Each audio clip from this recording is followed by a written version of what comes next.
Growth होगी। हाँ। वो तो देखिए सारे जल गए मेरे पौधे। तो हाँ, कई चीज़ें आप जो है ना विद अब टाइम, विद एक्सपीरियंस आप सीखती हैं। हाँ, अपनी गलतियाँ और अपने अनुभव से ही हम बिल्कुल, सीखेंगे। बिल्कुल हाँ, जी, बिल्कुल। हाँ जी। लेकिन बीच-बीच में वो होता है ना प्रॉब्लम्स आने पर जैसे हाथ पकड़ने को कोई चाहिए। हाँ। दीदी जी आपका प्रश्न हो गया तो कोई और लोग भी जी, जी, जी। शेयर कर रहे हैं। Thank you. हाँ जी भाई साहब हुआ है। आपका कोई प्रश्न है? नहीं नहीं आंसू छोहे जब तो उनके मुंडे से निकल गए बात समझ के जाओ यानी पूरी की अशोक गोल में थोड़ी बताया कि भाई तुम्हारे यानी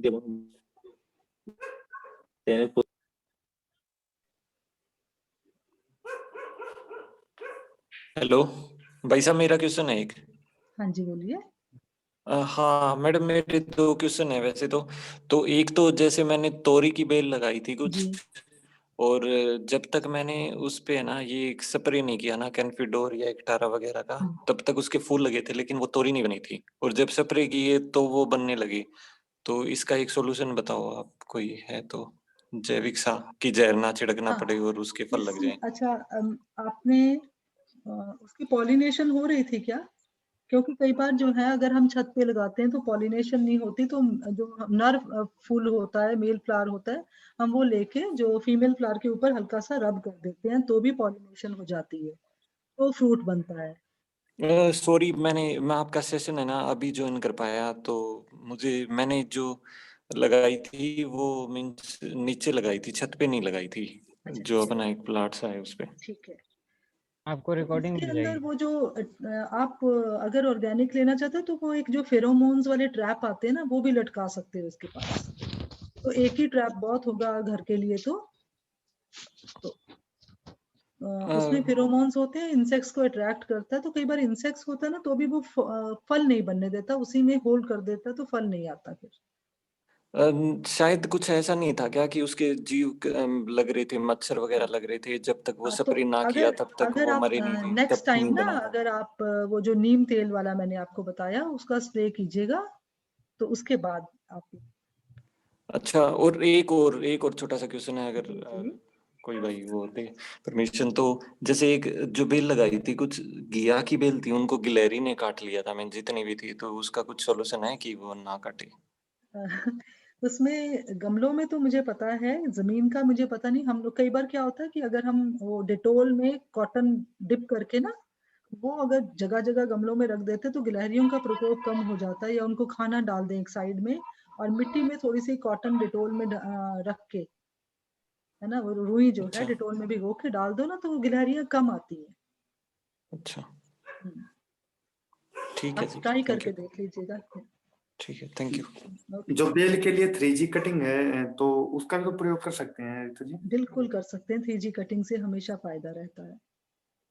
भाई साहब सतीश जी आप YouTube पे जाके देख सकते हैं 3G कटिंग के नाम से। हाँ, वो फूल तो लग रहे थे उसके, बस वो फल नहीं बन रहे थे, तो ये हम्म, दिक्कत है ना, वो मच्छर शायद लग रहे थे, कुछ ऐसा हो। आप वो नीम तेल वाला स्प्रे डालिएगा और जैसे मैंने कहा ना अमावस और पूर्णिमा को रिपीट कर लीजिएगा, फिर देखना कि इसका फर्क होता है या नहीं, और सबके साथ शेयर भी कर लीजिएगा। कोई और भाई अगला प्रश्न? ठीक है। राकेश जी का प्रश्न था संदीप भाई। राकेश गर्ग जी का प्रश्न था। राकेश गर्ग जी कुछ पूछ रहे थे। तेज प्रकाश जी ने भी माइक ऑन किया था। राकेश जी ने चैट में कुछ लिखा है। अच्छा, नंबर नंबर की कह रहे, ठीक है। तेज प्रकाश जी कुछ प्रश्न है?